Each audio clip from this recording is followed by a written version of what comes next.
Thank you that you are a righteous God. Thank you for this word this morning, and we pray that you will open our ears and give us minds, Father God, that is receptive to this glorious word of righteousness. We pray your blessing upon it in the name of Jesus. Amen. So our main scripture that I want to draw your attention to this morning is Proverbs, at least Psalm 145 verse 17. The Bible says here that the Lord is righteous in all his ways and faithful in all he does.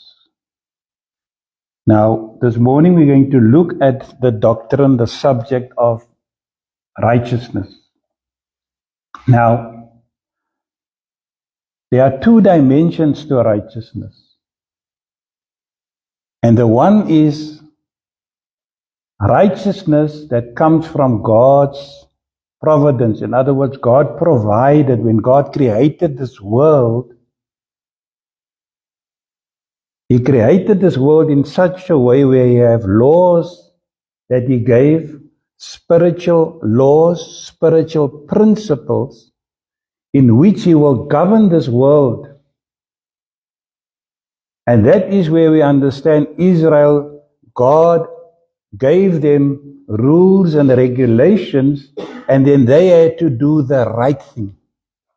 So, if they did not do the right thing, God punished them. Right? But also there was a reward for those who do right. We'll look at the scriptures later on. But before we get, and then the other part of the righteousness is where, and this is the reason and the motivation for my message this morning, because there is too much of an emphasis on the second part of righteousness, the second dimension, the imputed righteousness. What do we mean by that? Imputed righteousness. It means 2 Corinthians 5:21 teaches us that he made him who knew no sin to be sin on our behalf so that we might become the righteousness of God. So we have been made righteous. In other words, it's salvation by grace, righteousness by grace, where God now make us righteous, a holy people, a righteous people, but on the merits, on the basis, on the work of our Lord Jesus Christ. So that is why we are all here this morning. We are righteous in the sight of God. We are holy in the sight of God. But that is because of the work, the death, the burial, and the resurrection of our Lord Jesus Christ. So we are all righteous. But the problem that we have in Christianity currently is there is this free grace movement. There is even amongst ourselves where we have a complete misunderstanding of this doctrine of righteousness. Because we emphasize only on the second part. We feel, no, we have been made righteous, so we don't care much of the rights and the wrong and the work that we must put in to live life righteously. Yes, we are saved by grace and we have been made righteous, but that doesn't mean that we must not live righteously. That doesn't mean that we must obey traffic rules, pay our taxes, do right in our homes. It doesn't mean that. Now, some Christians think because they just emphasize on the second dimension of righteousness when it comes to our salvation, less seriousness is being applied to God's providential grace, governance in righteousness in this world that applies to every person, Christian and non-Christian. Now look at the verse. The Lord is righteous in all his ways and faithful in all He does. Now there's two words there that goes together in the scripture, righteous and faithful. Now we call it attributes of God. In other words, the characteristic of God. God is righteous and God will remain righteous. God can never act unrighteously. Everything that God does, everything that God did, the creation, this universal governance of God, this administration, as you know that when we say this administration, it's easier to think when we think of the government currently. The new administration means the current president with his leaders, they administrate the country. It's their administration. In America, we have the Trump administration. They govern the country. Now, the Bible says as they administrate their work, as they execute all their duties, God, who is the creator of heaven and earth, is a God of righteousness. So everything, his administration, his work that he does it in perfect righteousness. So he's a righteous God and he's faithful. What does Paul teaches us in the book of Timothy? Though we become faithless, unfaithful, God remains faithful, for he cannot deny himself. He's a faithful God. He cannot act out of character, but we can. And we are all sinners. That is why the second dimension of righteousness, when God imputes the righteousness of Christ, and that is for me a beautiful thing. The second dimension, when we say the righteousness of Christ, it only occurred, it only happened when Christ came in person to this world. In other words, that God that created heaven and earth in righteousness, when Christ came, it is God coming, dwelling amongst his people, and we could see righteousness in its perfection by the God himself. That was the life of our Lord Jesus Christ. You see the difference? In other words, we aspire, we are the creation, we are people, we are sinners, and we must live righteously. We must meet to the standard of God, who is in person, who is by nature, whose existence is righteous. So, as we say, God rules this world from a righteous heart. He does so.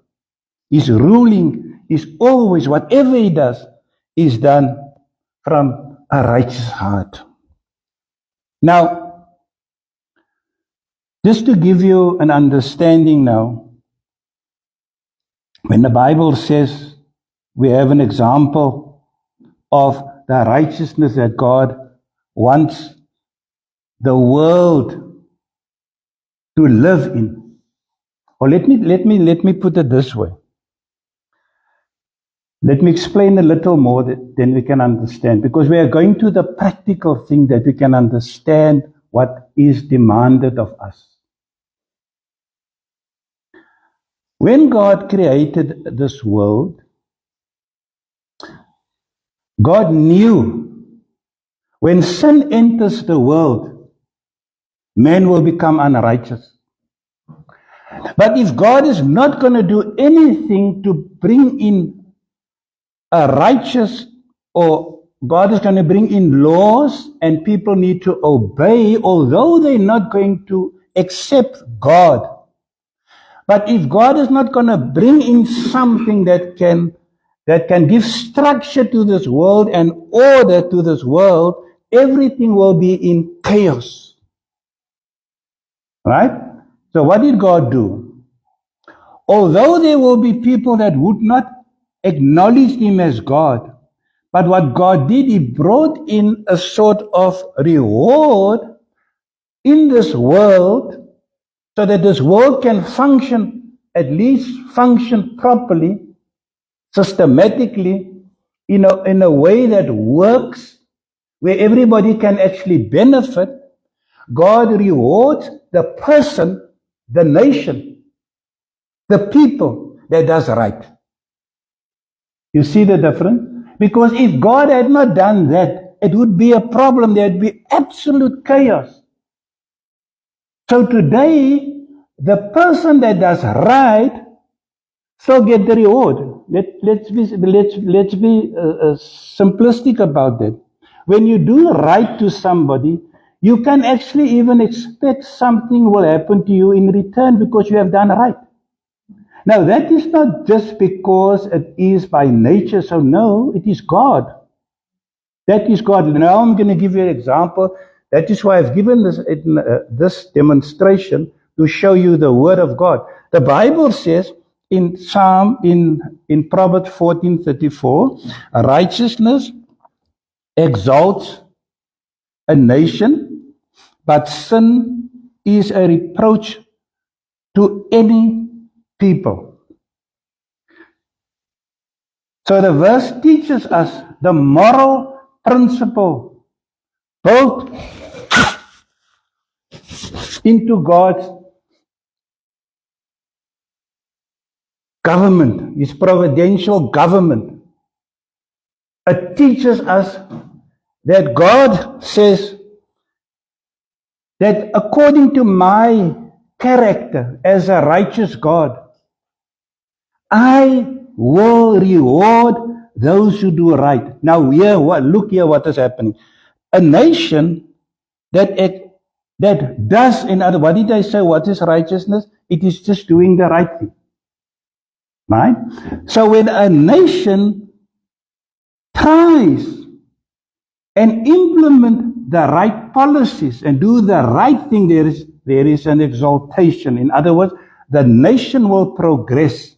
They will be rewarded with positivity. Things will happen. They will be blessed in return to what they do. Now, the opposite, I've written here, the opposite of what righteousness exalts a nation, the opposite of that would be wickedness degrades a nation. Now, it is not difficult to see. When you look at nations today, look at South Africa. Because by and large, the whole government is corrupt, we can say that with confidence, actually, because you have a Madlanka Commission that shows you. The corruption has contaminated from top to bottom. Even the president himself is involved. You see what I'm saying? So corruption is so overtaken, and now because they are corrupt, they have been corrupted, and they practice corruption, the nation is being degraded. The nation doesn't prosper. Why? Because they disobey what God has put in place in this world.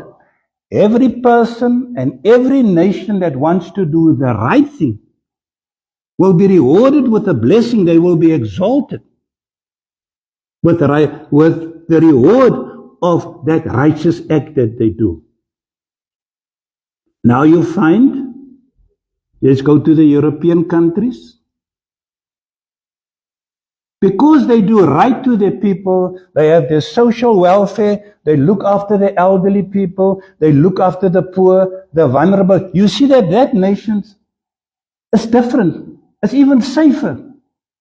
Because in a nation where unrighteousness and corruption, where it increases, there the nation and its fabric degrades.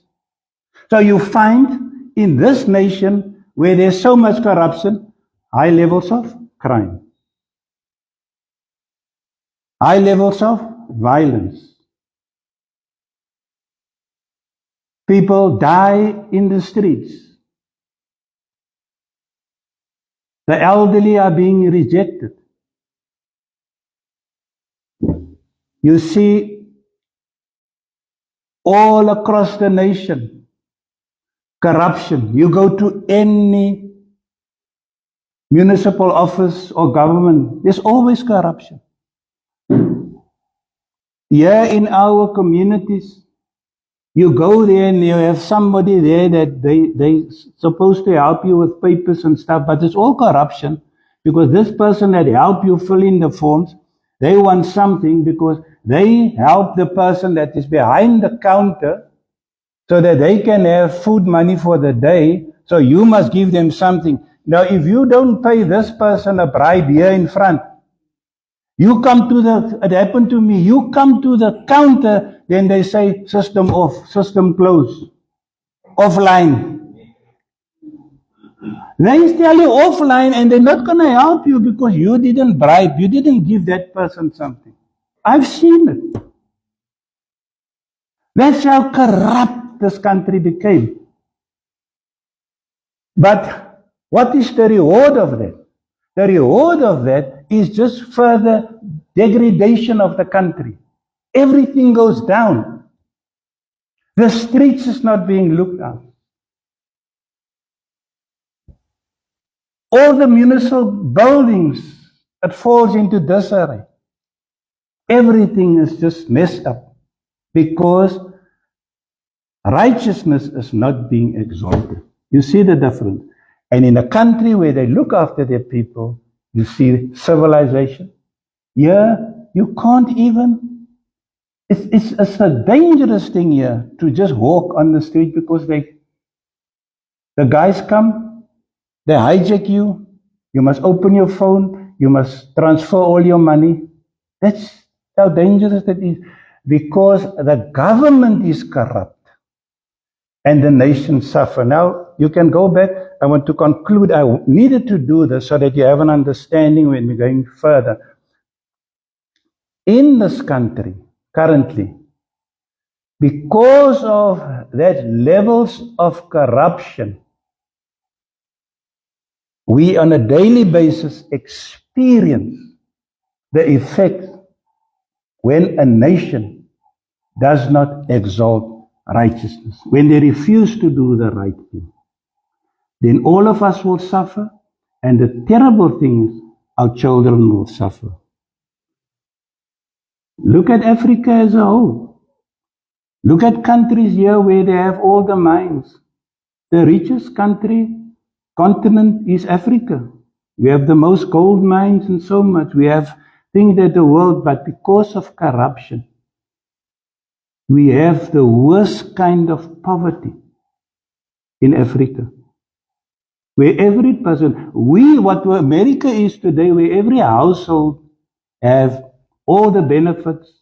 They have homes, they have cars, they have everything in there. They have air conditioning, and the Americans live on a very high thing. But and the British and those people, and you know what? Why they enjoy that? Because of the wealth that comes from the poor countries of Africa. They have the gold and all the minerals there. They then resell it across the world and they become wealthy. But we that supply the world are in a pathetic condition in Africa, because the Bible says God must be taken seriously. You see, if a country don't take God seriously. Now remember, it doesn't mean that governments, that they are saved people. No. It is just they get rewarded because they do the right thing. That's all. If it is unsaved, that minister, that president, that prime minister in that country, they are still outside of God's kingdom. They will not inherit the kingdom. Doesn't mean that they do the right thing. It is God's providential assistance to this world to help that if you do the right thing, that there is a blessing. And that is the reason for my message today. Because we don't pay attention to this. We just pay attention, no, I'm being made righteous. And then Christians do as they wish. And you wonder, but why is the lives of people not changing? Because we don't use our minds. We don't follow Scripture and understand that the law of God will be forever holy, Paul says. The law is holy. And any person that does not follow the law and obey the law will suffer the consequences. I've written it here, it is Colossians 3 verse 25. He who does wrong will receive the consequences of the wrong which he has done. This is Colossians 3:25. And without partiality. In other words, I've looked at different translations, different Bible translations, the NIV, the King James Version, and the others. No favoritism by God. If you do what is wrong, you will suffer the consequences, whether you are a Christian or not. You cannot hide behind the second dimension of righteousness and say, but I am saved. I don't follow the law. I don't care about the law because God has forgiven all my sins and so I'm a Christian. No, it's a misunderstanding and you are doing harm and injustice to yourself if you have that type of reasoning. No favoritism, no respect of person. God judges every human being by the same standard, no discrimination, and no respect for any person's position. In other words, it does not matter who you are, whether you're a president, a king, or a person begging on the street. If you do wrong, you will suffer the consequences of this wrong. Now, I don't want to go into debate when the Bible speaks of we understand Corinthians 11, when you do wrong, the Christian is under God's discipline, but you will not get away. You will either become weak, you will either become sick, or God will shorten your lifespan on this earth. That's what will happen to the Christian, but you're not getting away. And so many Christians doesn't understand, if you pursue righteousness, you will enjoy the benefits of God's blessing that is across the board for every person. The only difference between us and the unbeliever enjoys all that blessing because he does right. I'm going to give you an example now. And the Christian get the benefit also from his adding to his account in heaven, where he one day will be again rewarded. In other words, you have blessing in this life, and there's a blessing awaiting, according to Corinthians. I've taught on this, that we will be rewarded at the Bema seat before Christ. So that is a wonderful message. But we must understand this. Now I'm going to give you practical examples in this world. I've given you one of countries. Now I'm going to tell you of people that is agnostic or atheist. I'm going to just speak to one person, Warren Buffett. I don't know if you know who he is. Warren Buffett is the biggest investor, or they call him the greatest investor of the 20th century. He had a partner, Charlie Munger, and Warren Buffett is, I think, the 10th or 11th richest person in this world. He's got a personal net worth of about $150 billion. You must times that times 16 in hours and see how rich the man is. Now let me tell you something. He's an agnostic. He doesn't believe. Agnostic means you don't say or believe there is a God or not, because you say you cannot determine if there is a God or not. So he You don't go into that, you say. But when they ask him, and I've listened to this, that is why I'm using this example, just to show you righteousness. When they ask him, what would he want people to remember him by? What did he want to tell the world? What is his last message? Because he retired last year. And he said, what the greatest man said, he refers to the Lord Jesus Christ. Do unto others what you want to have done to yourself. Do to yourself. He said that's all. If you can get that right. Because he says that was said 2,000 years ago. And it's the message that you believe nobody could do it, say it better. That's what Warren Buffett said. Now, I'm saying that because you must now look at his life. Remember, he's not a Christian. He doesn't believe there is a God or not. But he and his partner have started from young and decided they will never go into business with a person that is corrupt or there's talk about him or is under suspicion. They will never go in business with a man who cannot control his family well. In other words, he's unfaithful towards his wife and his family. They say if he cannot be trusted in his own household, he would not be able to be trusted with bigger sums of money. And they are the most successful businessmen, as far as I'm concerned. Living a happy life, God has granted them long years. Warren is 95, he will be 96 this year. So you look at the man and you study, but you say, God, but how does this man have so much blessing? And he lives and is happy. And is content. He doesn't compete, he lives in the same house. He doesn't desire, a lady ask him, but he's still in that same house, and how is he going to spend his money? Why don't he spend his money? He said, but why? You sleep in a bed, he told her. I sleep in a bed. Mine is just a little bit more money. Everything that you have, I have. The only difference, you say, I can afford a jet to fly around. But I wanted to know, but why don't you? He said, no. That money can be of greater use because all his money is going to the world, to the poor. And he has already given up to date no less than $68 billion to the world, to the poor, to the vulnerable, to the marginalized. And he says he sees no reason to show off, to show people that he's got rich.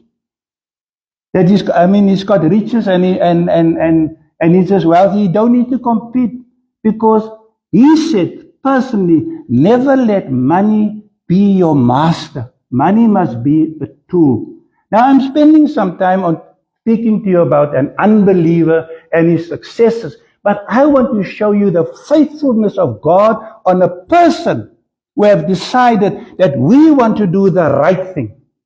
Good ethical business with people that is likewise for the good of the world, and let money never be, he say he sleep at peace. He's at peace because the money that he works for, his children must see to it that the world are being blessed by that. Now, can you see God's wisdom behind all of this? That God raises up a man, the man don't acknowledge him, but God still uses him for his own purpose. You see God's wisdom? God raised him up, and God give him a long life. But if he has not accepted Jesus Christ as Lord and Savior of his life, and acknowledge that God is who he says he is, that I am the Lord God of Abraham, Isaac, and Jacob, that God is real. He has identified him with the people, with the nation, so nobody can say that God does not exist because he manifests himself amongst his people and it's on record, so no person can deny that there is a God. He will suffer the consequences eternally. But in God's righteous administration, God shows to him and to the world, when someone desires to do the right thing and he does so, I will reward him. That's how God works. We must read the Bible. We must look at the world, and we must always try and see, where does God fit in all of this? And I've just explained to you. Now we're going to go to the practical, and I'm going to go through a few. We have some time left, so I've explained to you now. There were some other examples that I could, but I think I've given sufficient evidence for you that when a person desires to do the right thing, he's got God on his side. Whether he believes in God or not, God will bless any person. And this is the reason for my message. We must be inspired by this. Now the Apostle Peter says in 1 Peter 3, verse 10 to 12, he says, whoever would love life and see good days must keep their tongue from evil and their lips from deceitful speech. They must turn from evil and do good. They must seek peace and pursue it. Now listen, verse 12. For the eyes of the Lord are on the righteous, and his ears are attentive to their prayer. But the face of the Lord is against those who do evil. So the reason why this verse, I'm bringing this verse in, is to show you that the Apostle Peter teaches the church, us, the people in the later generations. Now, when you look at this verse, you will find all of this in the Psalms. Now, I've said in the beginning, Israel, no, I've not said it, but it's in my notes. Israel, God has called them and God demanded of them only this thing, obedience. They must do the right thing and then God bless them. Remember, they did not have the second dimension of righteousness as we have today, the imputed righteousness. We have been made righteous. But still, it is required of us, and this is why Peter is writing this. But they, and it worked like this. It worked like this. When the king in Israel, when the king does right, because he's got authority and influence, when he does right, he sees to it that the people also do right. And then the nation was blessed. And when they go after foreign gods, God then disciplined them and even killed them, allowed them to be killed because they were not doing the right thing. That God of the Old Testament is still the God of the New Testament. Although God's way of dealing with things are different.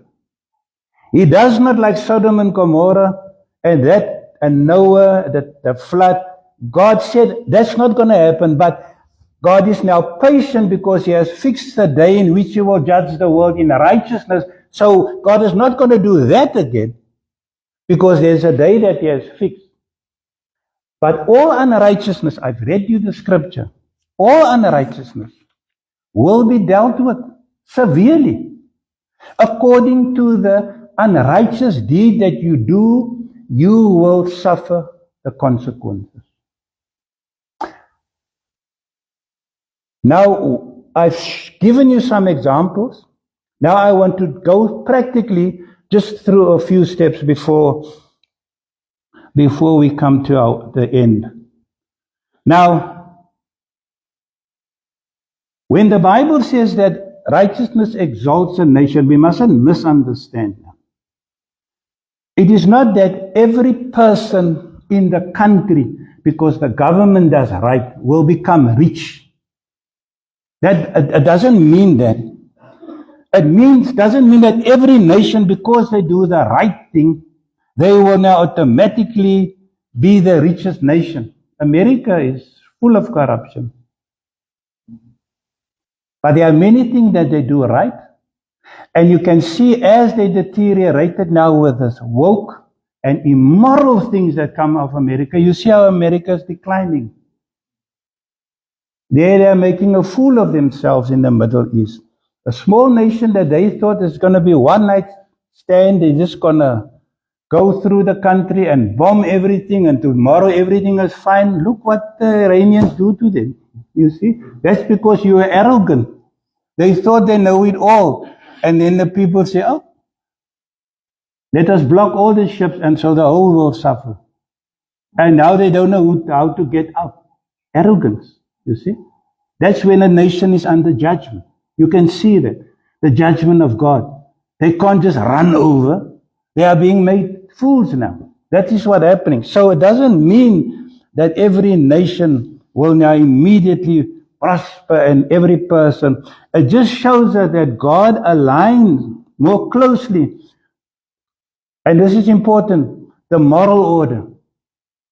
That's another thing. That's why Sodom and Gomorrah was destroyed, because of immorality, indecent acts, where you act worse than animals.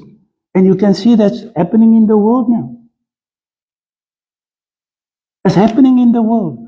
They want to do all immoral things and say, but I have the right to do things. Yes, you have the right, but my God is going to deal with you. Because His character is holy and righteous. And whatever you do immorally, you will not get away, not with my God. His law stands forever and it's holy. So I'm going to quickly run through modern examples for us to help us as believers to get into right standing with God, doing the right thing, so that we too can have the blessing in our lives. You see? That is why many Christians don't experience the blessing of God, because they don't simply do the right thing. They don't pay attention. They pay attention, no, I'm saved, I'm fine. And then they do all sorts of things and they can't understand why their life doesn't improve. Now, here's the thing. In business, I've had subsections here that I just want to run through with you. In business. So listen carefully as I say, because I want to go through all of this. A businessman, let's take two businessmen. The first one is honest, he keeps his agreements, he pays his workers fairly, he avoids corruption in a business. Over time, what happens? People trust him. The customers return, customers come, partnerships increase, his reputation grows. Take the second person. This is the person that doesn't care about righteousness. He's the crooked businessman. He lies, he manipulates, he cheats on his taxes, he deceives his client.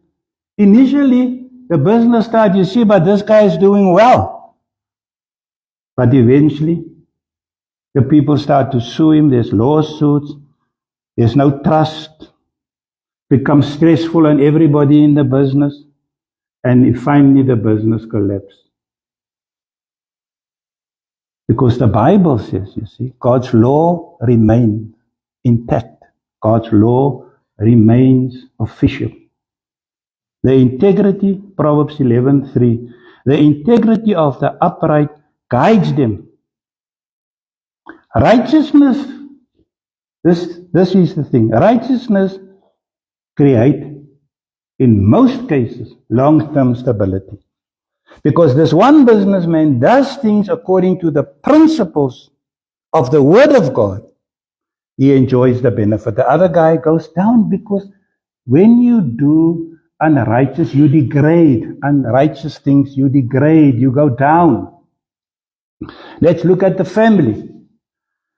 A faithful father or mother A parent who works honestly,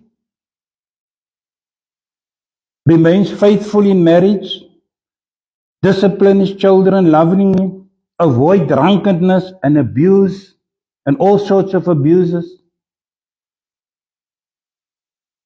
And that family lives, that parents live with integrity. What is the result of that? It creates healthier children because the children grow up in a very good environment. Stronger family structure because the father's got control and he teaches his children and he guides them. And eventually, it goes to the next generation. You see? And that generation becomes a better generation. And the opposite happens to where the family is dysfunctional. So in other words, in the other section, in the other family, where there is violence, sexual immorality, they don't care, everybody's irresponsible, that family often experiences much trauma, poverty, instability. You see, the family just doesn't prosper. You don't get anywhere because you are doing wrong things. In contrary to what God is demanding of people, how to have good families, strong families. Proverbs 20 verse 7. The righteous man walks in his integrity and his children are blessed after him. Proverbs 20 verse 7. The righteous man walks in his integrity, his children are blessed after him. Because the man in the family is trying to do the right thing, implementing God's principles, raising up their children in the fear of God. You see why it's important. Now, this is stuff that we have to do in order, if you want, I'm teaching you this thing that people think you can just claim it, name it, and claim it, and it's going to happen in your life. It's a dream. It doesn't work like that. God is a principle God, and He's got order, and He's got structure, and you have to follow His rules in order to get the benefit, that exaltation, that reward. National examples I've spent on this and just running through it. Corruption. Nations with high corruption, bribery, lawlessness, violence, dishonesty in government. They often, I have mentioned this, often struggle with economic instability. Can you see that? Because the government, this is so unnecessary, but it is also so painful. That because the government of their corrupt deeds, they siphon the money. They buy, you could see on the TV, they buy Ferraris with money that belongs to hospital beds, and the people die on the hospital passages. But the government is still so soft because they themselves are part of it, of the corruption. Now, because of that, there's no work in the communities because the money is going there, being wasted. And so the whole country deteriorates. Poverty increase, crime increase, distrust. Look at our unemployment rate, over 32%. There's two provinces. The northern province, let me get it right. The Northwest and Eastern Cape are more people out of work than work. You can imagine how that is. Every day you go in that place, it's like a public holiday because most of the people are at home. Is that how it should? God said that every person must work. But if you have a government that sabotages the nation, and that happens. So we have thousands of people that could be productive because the money is there, the resources is there. But we have a corrupt government and institutions. And so those poor people, now what happens to their children? That families become dysfunctional, and I've went through the family structure. That affects the next generation, and it affects the next generation until something happens. Until righteousness is being restored and adhered to, only then things change. And you compare that with other nations that contracts are honored. Because what we say here is that a company wants to do business with our country, then they have to pay bribes before they can do anything. So already the curse of God is upon them. But you go to a country that is at least civilized, they honor the contract. They don't let you pay a bribe before you can do anything.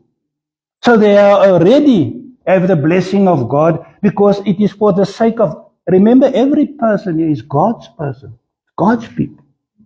That poor child that you think here on the road and that man that is drunk there that we think nothing of, it's God's soul. And God wants the government to look after that person that his life can be improved. Their courts in those countries, their courts function properly. They don't have corrupt. Yeah, look at look at the long investigation against the justice, the chief. What do you call him? The justice there in I think it's Eastern Cape with the sexual and that poor lady's whole private life is being displayed because this judge he did that. But he said no, he didn't. Because of corruption, of power.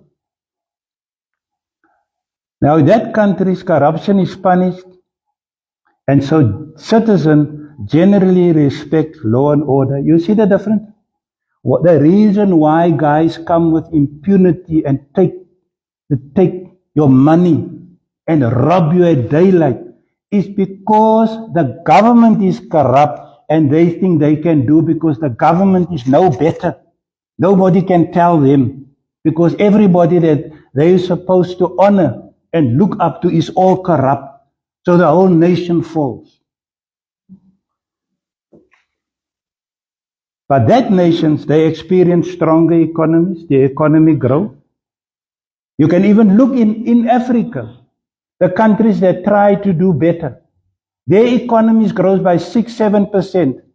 We are minus and 1%, but we have the biggest economy on the continent, but we can't grow. It is because of corruption. It's because we have incompetent people that runs the government, the country. And many other nations here. They have safer communities, higher trust in the government and institutions, and there's greater development in the country. So this proves us. It doesn't mean those nations, they are spiritually safe, but it demonstrates God's providential order. Workplace, let us come to the workplace. Please stay with me. This is very important because this affects your daily life. And this depends, or you will live a more blessed life, or you will deteriorate just like people that is corrupt. Because it's no use us talking about that, but we don't practice righteousness in our own lives, you see. Then we are the same. Then we also contribute towards the degradation of the country. Because a country is made up of various people, of fathers and mothers. But I'll get to that in the next. A worker who arrives on time, works diligently, avoids laziness, treats others respectfully, is generally promoted more, trusted more, given more responsibility. So what does the Bible say? What is the biblical principle? Do you Proverbs 22 verse 29? Do you see a man skilled in his work? He will stand before kings. He will stand before kings. Health and lifestyle, I just have to go through, and I want to get done with it so that we have a good understanding, beloved. Let me just rush through. Health and lifestyle examples. A person who practices self-control, moderation, discipline, often avoid many destructive consequences.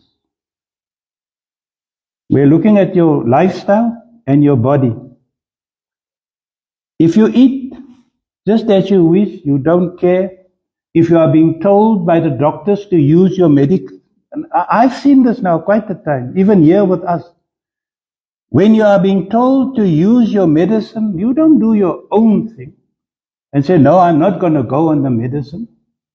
Because the doctor put you, and he's the one that will take you off from there or bring adjustment. But you don't decide, no, I'm going to do my own thing. And that is why people get sick, very sick, and die.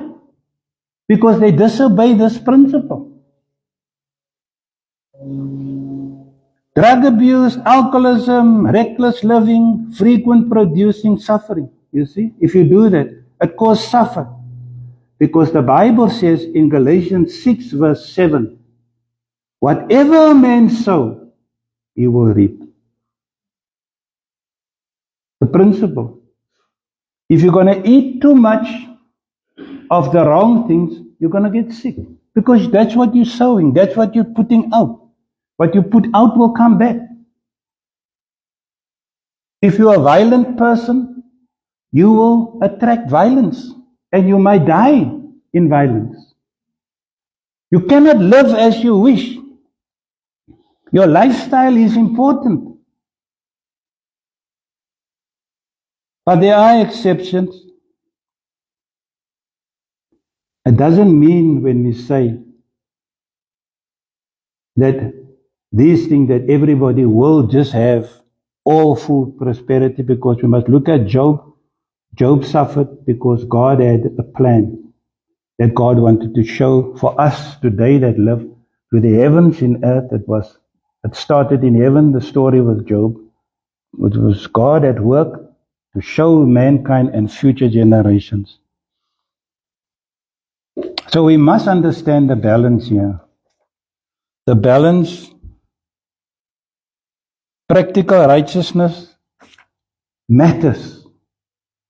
It is important for you to make a point in doing whatever you do, try and do the right thing. We don't get that right all the time, but when your conscience afterward dictates to you, go back and make right. Because the moment you're going to do the right thing, the blessing will follow you. There's no shortcuts here. There's no shortcuts. I want to add this, and I think I should add this. When you do the right thing, when you work, you earn, you get, you must do the right thing. Every worker, every person that works will benefit, because the Bible says, in all labor there is profit.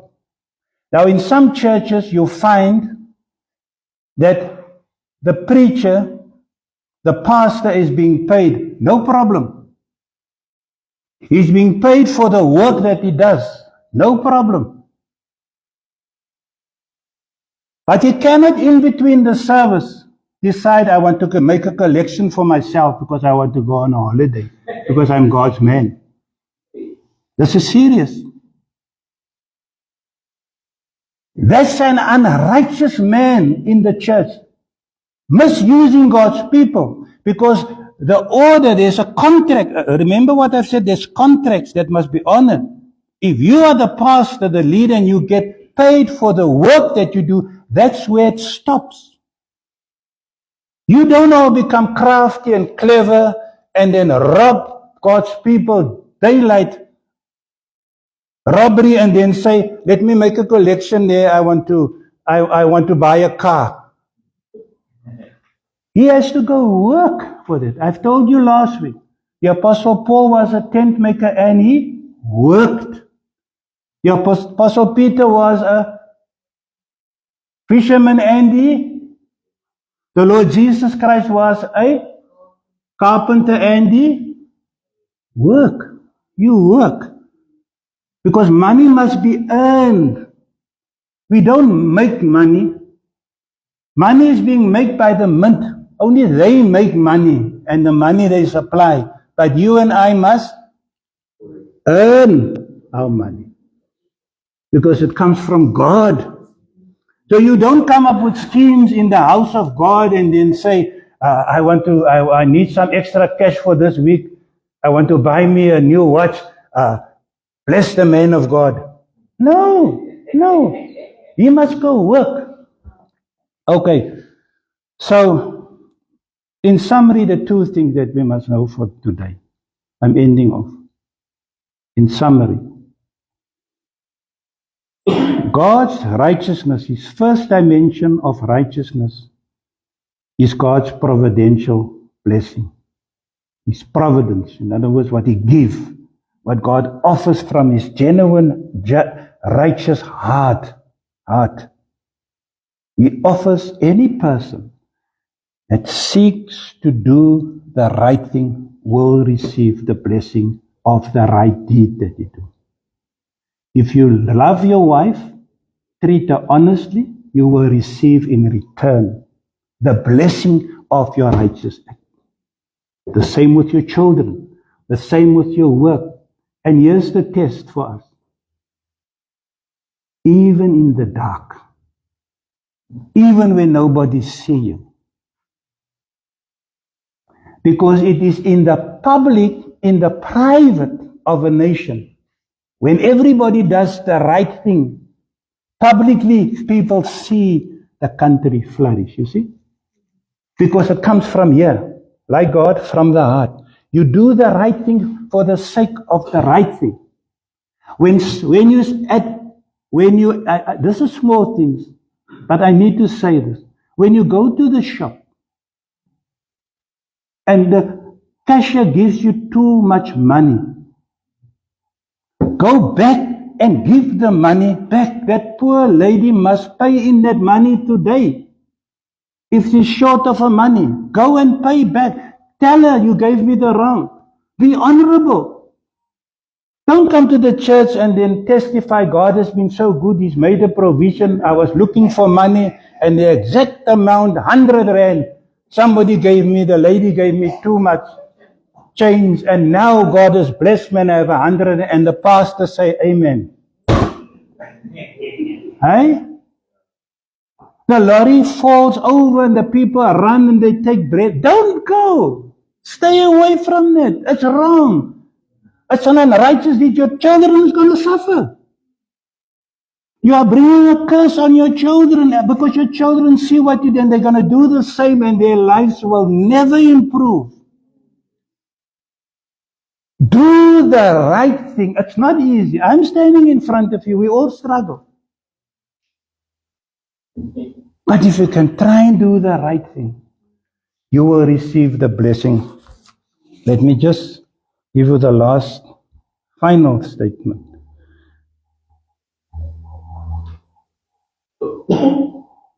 So righteous, I made notes, so that is why I want to read it to you. Righteous living position a person, an individual, and societies, because I've covered all of this, under God's favor when we do the right thing. You enjoy the providence of God, the blessing of God, if you do the right thing. While it is important to say that righteousness, deeds and acts that I've spoken this morning cannot save a person. If you remember, I've told you about Warren Buffett. If he does not accept the gospel message, he cannot be saved, because only you receive it through Christ Jesus. If you don't do that, you cannot. So righteous deeds is not enough to save you. But imputed righteousness, according to 2 Corinthians 5:21, that we receive the righteousness of Christ and He has made us righteous, that secures us eternal salvation. So the scripture calls on all of us believers to trust Christ completely. In other words, we must secure our salvation, but simultaneously, we are called upon to live righteously. And here's the thing, for the good of society, that our nation must be blessed. And to the glory of God. That's why we do the right thing. First, let me repeat. For the good of society, horizontally. Right? To the glory of God. And that's where we enjoy the imputed righteousness. We received our righteousness from God. Vertical.